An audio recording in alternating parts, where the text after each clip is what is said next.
Hello,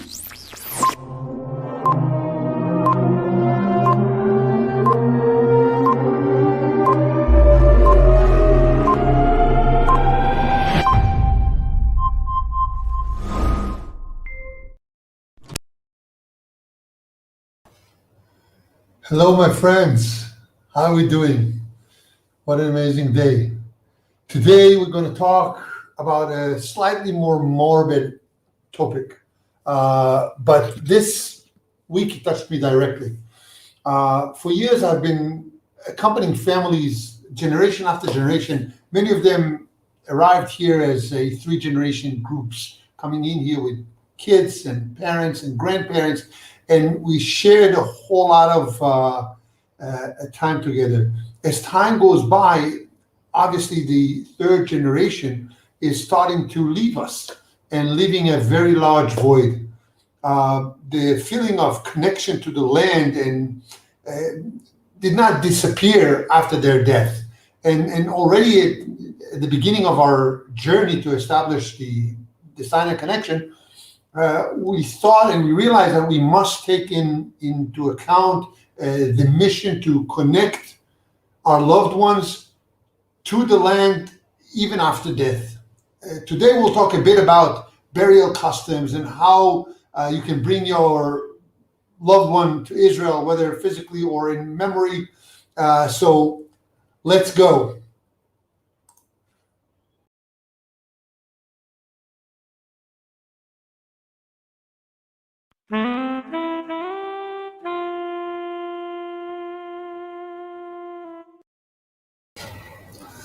Hi, and we're back.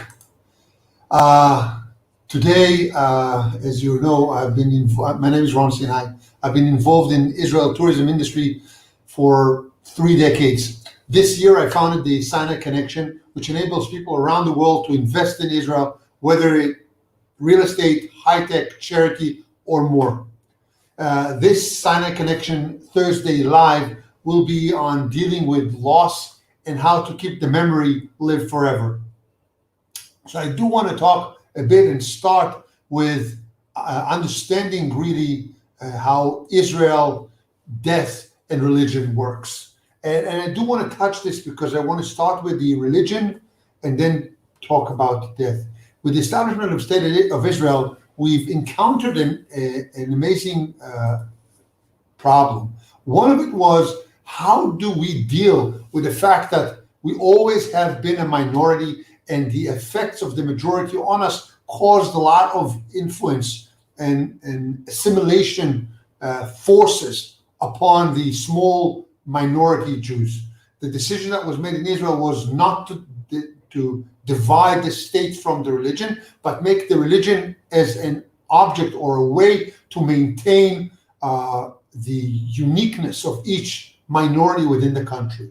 So when we talk about Israel and religion, religion is actually covering a lot of grounds within Israel life. When it is marriage, that has to be done with a religious affiliation. You cannot go into a judge and ask him to marry you. Though if you will do it out of the country and come to Israel, the country will recognize these marriages, same as to single-sex marriages and others. And as for death, it's the exact same thing, that the majority of the population will use the religious bodies to actually conduct the burial services within the country, and very few that either does not have a religion or does not want to use the religion will use other options, and we might have a chance to talk about it a little bit later on. The idea of doing that maintained Israel in a way that we get to understand what our neighbors and what the other minorities are doing in the country. And I do want to start not with the Jews, but with the Muslims, which is the largest minority within the country. And to understand that, it's very interesting because it's going to lead us to understanding a little bit more about the Jewish traditions. And the Muslims' traditions are very similar to the Jewish traditions in terms of that the deceased have to be buried as soon as possible. We do not let them lay down for days or even an overnight. When a person dies, he will be buried at the same time, the same minute, the same instant, the same hour, if possible, to as close to his death as possible. In the Muslim tradition, the men will bathe the men, the woman will bathe the women, put incense on him to make him smell better, wrap him in 3 pieces of cloth in memory of the 3 pieces of cloth that Muhammad was wrapped by after his burial. And he will be brought to burial in a large procession all the way to be buried, while he was going to be laid on his right side facing Mecca. And after covering him, which is a very important part of Islam, is to cover the body of the deceased in the ground and creating a little bit of a mound above it so people will not step on the grave, putting 2 stones on it, and go back home to a mourner's tent that will be open for 3 days. And at that time, people will come to mourn the loss of the loved one. On the Christian world that we get to find around here, what we'll find is that there'll be a burial within a casket. Most times it's going to be open casket in order to be able to see the loved one, as people will walk over and pay condolences to the deceased. There will be a ceremony that will be conducted, not necessarily at the day of death. It can happen a day, 2, even a week later, depends on the organizing all of what needs to be organized. A clergy will conduct the actual service, and after the service, there'll be the close guests will go and have a dinner that will actually sum up the grief portion. There'll be on the 3rd, 7th, 9th, 30th days after burial, memorials for the deceased. But in a way, life goes back to its original path. And that is a major differentiation between Muslims, Christians, and Jews, because with the Jewish traditions, though it's very similar to the Islamic way that you bury it as fast as possible, after and wrapping him in a piece of cloth, okay, which is actually to be buried within this piece of cloth. It will be his talith that will be covering him, his prayer shawl, and then when he'll go into the ground itself, that will be taken out, and he'll be remain with only a cloth around him, to be buried body in, not with a casket, not with a box.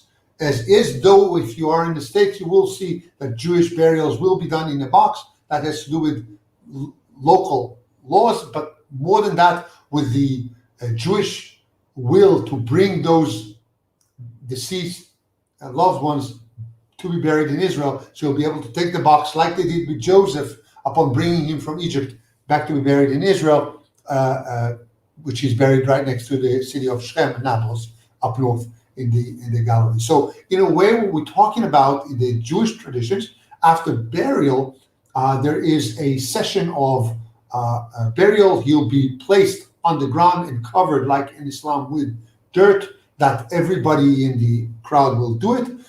And then as a result for that, they're all going to go back. The family, the immediate family, parents, kids, siblings will be sitting Shiva, which is 7 days of mourning. That time, you don't even go into the cemetery. You pray, you get people to visit you and give condolences during this week. Then you have the month, which is through that month, you still grieve. You're not allowed to, or not accustomed to go on parties or movies or any of these celebratory situations. Then there is the first year that you try to avoid happiness. At that point, men usually will not shave for the first month. After that, they might shave or not, but they still keep it a little bit more downwards to maintain the grief process among them.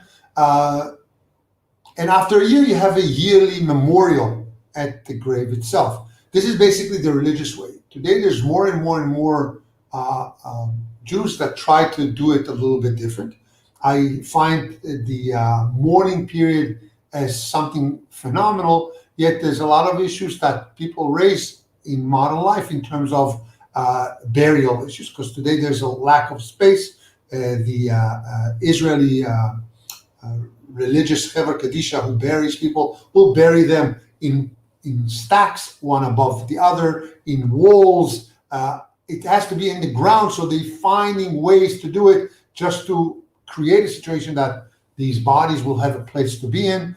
And today there are more and more growth within more non-religious burial abilities, whether it's going to be through cremation or others, though cremation is something that the Jewish religion is kind of not for it, I'd say against it, yet the law is not as clear as it is as for cremation. It's still happening. The thing is that everybody's trying to deal with the loss in their own way. What we are trying to do in the Sinai Connection is to give to you the ability to actually create some kind of a connection to the memory, whether you're Jewish or Christian, and you have your loved one buried and you just want him to be commemorated in Israel, or you want his ashes to be spread in Israel, or you want it to be buried in the country. This is where the project, the Sinai Connection project, actually allows you to connect with us, even on these very emotional situations, and we will find ways to maintain the memory of your loved one within Israel, which in a way, it's the whole concept that stands behind the Sinai Connection, is to let you stay connected.